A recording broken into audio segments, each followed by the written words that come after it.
आप संतों के सेवक हैं, संतों की सेवा कर रहे हो तो फल तो अपने आप मिलेगा, वो परमात्मा अपने आप देगा। किया हुआ कर्म कभी नष्ट नहीं होता, की हुई सेवा कभी नष्ट नहीं होगी, उसका फल अपने आप मिलेगा। और संतों की संगति करोगे तो सत्संग में तो कल्याण ही होगा, बुरा कभी नहीं होगा। लेकिन अगर सैकाम भावना से नहीं करो, निष्काम भाव से करो तो उसका हजारों लाखों गुना फल होगा। और अगर सैकाम भावना से करोगे तो उसका फल, कुछ फल मिल जाएगा, कुछ वस्तु मिल जाएगी, सांसारिक वस्तु मिल जाएगी, वो नष्ट हो जाएगा और वो फल बांधने वाला होगा। क्योंकि दादू जी महाराज तो सूक्ष्म से सूक्ष्म, बारीक से बारीक बाल की खाल निकाल के बता रहे हैं। कई लोग ऐसा मान सकते हैं कि महाराज आप गलत कह रहे हो, अरे संतों के सेवक बनने से कोई पाप होता है क्या? क्या नरक मिलता है क्या? या संतों की सत्संग करने से कोई नरक मिलेगा या पाप होगा? तो आप तो गलत कह रहे हो महाराज। लेकिन ये गलत नहीं, अगर इसमें सैकाम भावना से कर रहे हो कर्म बंधन में बंध जाओगे, और अगर निष्काम भाव से, सच्चे भाव से, अंतःकरण से कर रहे हो तो सेवा दर्शन, संतों का तो दर्शन दुर्लभ है, संतों की तो सेवा बहुत भाग्य से मिलती है। संतों के सेवक होना कोई साधारण बात है? संसार के सेवक तो सारा ही संसार है, लेकिन संतों की सेवा करना बहुत भाग्य से सेवा मिलती है। तो इसमें भेद है, इस रहस्य को समझो। बहिरंग साधन मत करो, दिखावटी साधन मत करो, दिखावटी सेवक मत बनो। दिखावटी सेवक बहुत बन जाते हैं, तिलक टिका लगा लेते हैं, महाराज महाराज महाराज हाथ जोड़े खड़े रहते हैं। अंतःकरण में उनके न जाने महाराज से कितनी कामनाएं बंधी हुई कि महाराज के पास पैसा कितना, कैसे महाराज से पैसा लूटे। तो वो दिखावटी बना, स्वार्थ भावना है, वो सच्ची भावना नहीं है। ना हम करे करावे आरती, ना हम पीवे पिलावे नीर, करे करावे साइया दादू सकल शरीर है। इसलिए दादू जी महाराज कहते हैं कि हम न तो कोई आरती करने जाते हैं, ना हम कोई नीर पिलाने जाते हैं या जल चढ़ाने जाते हैं, न हम आरती पूजा सेवा पूजा करते हैं। हमारी सेवा पूजा तो अंतरात्मा में निरंतर होती है, हरनिश जप छापा तिलक से सरने को काज, दादू माला तिलक से कुछ नहीं काऊं सेती काम, अंतर मेरे एक है ऐनिसी, उसका नाम, उस परमात्मा का अंतर, निरंतर वो परमात्मा का नाम चिंतन कर रहे हैं। तो हमें बाहर का दिखावा करने की कहां आवश्यकता है? ना हम करे करा में आरती, बाहर जो आरती उतारते हैं, पूजा करते हैं, जल चढ़ाते हैं, ये भी हमसे नहीं होता है। हम तो अंतःकरण में ही वो प्रेम रूपी जल चढ़ाते हैं। प्रीति से न पाती को, प्रेम से न फूल, और चित सा न चंदन, सने सा न सहरा। प्रेम से न फूल, प्रेम के फूल, प्रीति की पाती, और चित सा चंदन, सने सा न सहरा, और प्रेम का जल चढ़ाते हैं हम तो। प्रेम पूर्वक परमात्मा का सुमरण करते हैं, वही जल चढ़ाना है। तो ये बाह्य काम हमसे नहीं होते हैं। करे करावे साइया, वो सब परमात्मा, हमारा सुमरण भी परमात्मा करा, हम तो सुमरण भी नहीं करते हैं। कबीर कर से माला ना जपूं, मुख से कहूं न राम, साईं मेरा सुमिरन करे मैं पायो विश्राम। कबीर जी महाराज कहते हैं कि मैं तो हाथ से माला भी नहीं फेरता, मुंह से राम राम भी नहीं बोलता, साईं मेरा सुमिरन करे।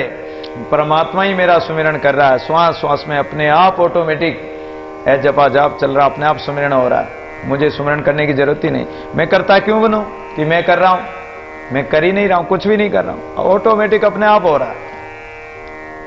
करे करावे साइया दादू सकल शरीर, सारे शरीर में वही चल रहा है, वही चला रहा है, वही देख रहा है, वो सब कुछ कर रहा है, श्वास उसी के द्वारा चलाए चल रहे हैं। करे करावे साया जिंदिया औजूद है, दादू मंदा बीच में शोभा को मौजूद है।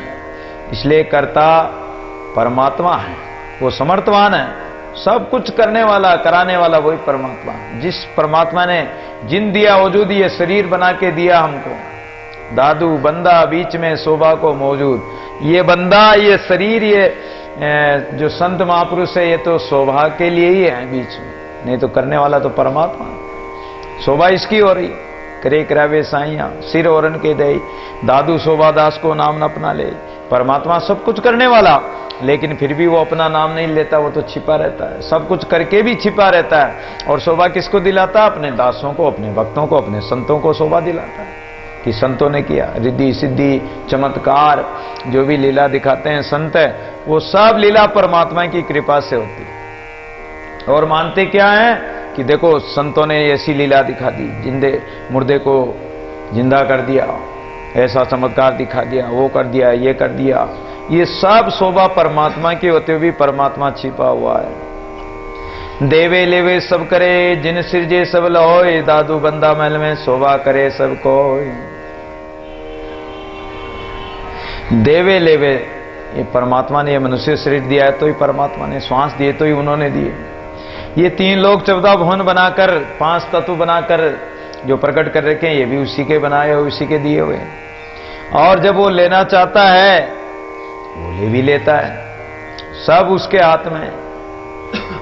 इसलिए हमारा तो काम है कि वो जिस परमात्मा ने सृजा हमको, उस बंदा की उस परमात्मा की बंदगी करें। बंदे का काम है कि उस परमात्मा के महल में, हृदय रूपी महल में जाकर, अंतःकरण रूपी महल में जाकर और उस परमात्मा की बंदगी करें। सेवक सृजनहार का, साहिब का बंदा, दादू सेवा बंदगी, दूजा क्या धंधा, दूसरा क्या धंधा है। सेवकों के तो यही धंधा होना चाहिए, परमात्मा का भजन रूपी सुमरण रूपी धंधा। दादू बंदा महल में शोभा करे सब कोई, अपने अंतःकरण में और हम सुमरण करेंगे तो उस महल में वो परमात्मा शोभायमान है। और संसार में उस बंदे की शोभा, सब जगह उसकी शोभा होगी, उसकी प्रसिद्धि होगी। दादू जुआ खेले जांदा ताको लखे ने कोई, सब जग बेटा जीत कर काऊं लिप्त न होई।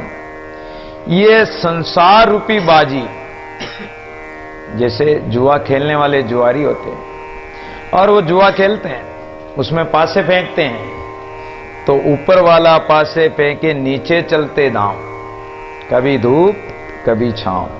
तो परमात्मा ही ये बाजी खेल रहा है, वो पासे वही फेंक रहा है, ये दांव नीचे चल रहे हैं।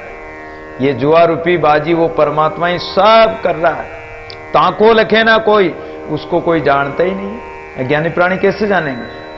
सब जग बेटा जीत कर, वो इस जुए में सब प्राणी मात्र को जीत कर बैठा है, क्योंकि वही फेंकने वाला पासा भी, पलटने वाला भी वही, जीतने वाला भी वही। तो सारे संसार को जीत कर, यानी सब संसार उसके अधीन है, वो जैसे चलाना चाहे जैसे चला रहा है उसी प्रकार संसार चल रहा है। तो वो सबको जीत कर बैठा है, लेकिन सब में रहते हुए भी सबका साक्षी है, कुटस्थ है, चेतन है, लेकिन उसमें लिपायमान नहीं है। कर्म बंधन में वो बंधा हुआ नहीं है। जीव बंधे हुए हैं लेकिन वो नहीं बंधा हुआ। वो तो काऊं लिप्त न होए, रहे न्यारा सब करे काऊं लिप्त न होए, किसी में भी लिपायमान नहीं होता। साक्षीभूत के अंग को संपूर्ण करके दादू जी महाराज बेली का अंग कह रहे हैं। बेली, सब जग बेटा जीत कर काऊं लिप्त न हो, इस सूत्र के व्याकरण स्वरूप बेली का अंग कह रहे हैं। दादू नमो नमो निरंजनम, नमस्कार गुरुदेवत, वंदनम सर्व साध्वा प्रणामम पारंगत। निरंजन परम ब्रह्म परमात्मा को बारंबार नमस्कार करके और गुरुजनों के चरणों में अनेक दंडवत प्रणाम करते हुए, उनकी वंदना करते हुए, जो संत महापुरुष भूत भविष्य वर्तमान में हो गए हैं, होंगे, अभी वर्तमान में हैं, उन सबको प्रणाम करके और अपनी ये प्रेम रूपी जो बेल है, ये भजन की जो बेल है, इस बेल को परमात्मा से, परमात्मा रूपी वृक्ष पर चढ़ाना है। और अगर परमात्मा रूपी वृक्ष पर ये बेल चढ़ गई हमारी, तो फिर उस वृक्ष का ही रस पिएगी, उस रस को पीकर ही ये अमर हो जाएगी। अर्थात परमात्मा से जुड़ना है, अपनी सुरती को परमात्मा से जोड़ना है। दादू अमृत रूपी नाम ले आत्म तत्वी पोसे, सहजे सहज समाधि में धरणी जल सोखे। परमात्मा का नाम क्या है? अमृत के तुल्य है। जब भागवत में एक कथा आती है कि सुखदेव जी, नारद जी महाराज और जो 4 सनकादिक थे, जब 4 सनकादिकों ने नारद जी को भागवतामृत सुनाने लगे, उस समय स्वर्ग के देवता अमृत कलश लेके आए और कहने लगे कि सनकादिकों, ये जो स्वर्ग का अमृत है, ये अमृत अमर करने वाला है, तो इस अमृत को तो आप ले लो, और जो सत्संग ज्ञान अमृत जो आप नारद जी को पिला रहे हो, ये ज्ञान अमृत हमें पिला दीजिए। तो सुखदेव सनकादिक कहने लगे कि देखो ये स्वर्ग के देवता कितने स्वार्थी है। स्वर्ग का अमृत एक कल्प तक अमर करेगा, बाद में वापस जन्म मरण के चक्कर में पड़ोगे। लेकिन ये जो ज्ञान अमृत है, ये सत्संग अमृत है, ये अमृत रस है, इस सत्संग नाम अमृत का जो रस है, ये तो सदा के लिए अमर करने वाला अर्थात आवागमन से छुटाने वाला है। तो हम इस अमृत को छोड़कर इस स्वर्ग के तुच्छ अमृत का हम क्या करेंगे? दादू सब सुख स्वर्ग पयाल के तोल तराजू भाई, हरि सुख एक पलक का तासम कया न जाए। परमात्मा के सत्संग का, संतों के सत्संग का एक पल भर का सुख, पल भर का जो आनंद है, पल भर का जो अमृत है संतों के सत्संग का, उसके बराबर ये संसार का सारे पद पदार्थ, 3 लोक 14 भुवन के ऐश्वर्यादि भी उसके बराबर नहीं हो सकते हैं। इसलिए हम इस अमृत को नहीं पिएंगे। ये तुम्हारा अमृत तुम ही पियो और तुम ही अमृत रहो, अमर रहो। और देवता अमर है, लेकिन फिर भी देवता डरते हैं, राक्षसों से डरते हैं और इधर उधर भागे भागे फिरते हैं। राक्षसों ने कई बार उनको मार मार के भगा दिया, स्वर्ग से निकाल दिया, फिर भगवान की शरण में जाते हैं और प्रार्थना करते हैं कि भगवान अवतार लो, हमें बचाओ। अब वो अमर तो हो गए, मरते नहीं, लेकिन मार से तो वो भी डरते हैं। जब राक्षस मारते हैं तो मार के कारण वो दुख पाते हैं, तो वो डरते हैं, भागते हैं। अब अमर हो गए तो फायदा क्या हो? कोटि वर्ष तक, चाहे करोड़ वर्षों तक अमर हो जाओ, कोई फायदा नहीं है। तो अमृत क्या है? परमात्मा का नाम है। सत्संग अमृत है, ज्ञान अमृत है। निष्काम भाव से और वासना रहित होकर अगर परमात्मा के नाम का सुमिरन किया जाए, अवैध होकर, निश्चल होकर अगर परमात्मा का नाम सुमिरन किया जाए, तो ये नाम अमृत के समान है। और अगर अमृत रूपी परमात्मा के नाम का सुमिरन करेंगे तो आत्म तत्व ही पोसे। यह हमारी जो जीव आत्मा रूपी बेली है, इस जीव आत्मा रूपी बेली का पोषण करने के लिए बेल को या तो जमीन में लगी हुई होगी बेल, तो उसमें पानी डालोगे तो वो बढ़ेगी, उसके फल फूल लगेंगे। और अगर वो बेल अमर बेल है और वो किसी दूसरे पेड़ पर चढ़ी हुई है, तो उस पेड़ का रस लेना पड़ेगा उस बेल को, जब वो उसका पोषण होगा। तो हमारी ये काया रूपी बेल है, इस बेल को पोषण करने के लिए हमें राम नाम रूपी अमृत पान करना पड़ेगा। सहजे सेज समाधि में धरणी जल सो से, सहज भाव से सहज समाधि, सहज भाव से सुमिरन करते रहो। मध्यम भाव से मध्यम मार्ग अपना कर और परमात्मा का आत्म तत्व की भावना रूप बेली का और आत्माकार वृत्ति द्वारा अपनी ये जीव आत्मा रूपी बेली का पोषण अगर करना है, इसको सींचना है, ये कुंभलाए नहीं। इसके लिए हमें क्या करना है कि निर्द्वंद होकर और सुमरण करते करते सहज अवस्था से समाधि अवस्था में जाकर और धरणी जल सो से समाधि में स्थित होकर धरती रूप शरीर में नाम समरण रूपी जल को सींचता रहे, तो ये बेली सूखेगी नहीं। अगर धरती में हम उसकी जड़ में पानी नहीं देंगे बेल के, तो वो सूख जाएगी। तो ये शरीर रूपी जो बेल है, ये काया रूपी बेल है, इस बेल को राम नाम रूपी जल से सींचते रहो, अपने जीव आत्मा रूपी बेल को। अगर राम नाम का स्मरण करते रहो, जल पिलाते रहोगे, तो ये बढ़ती रहेगी, सूखेगी नहीं। पसरे तीनों लोक में लिपत नहीं धोके, सो पल्लागे सहज में सुंदर सब लोके।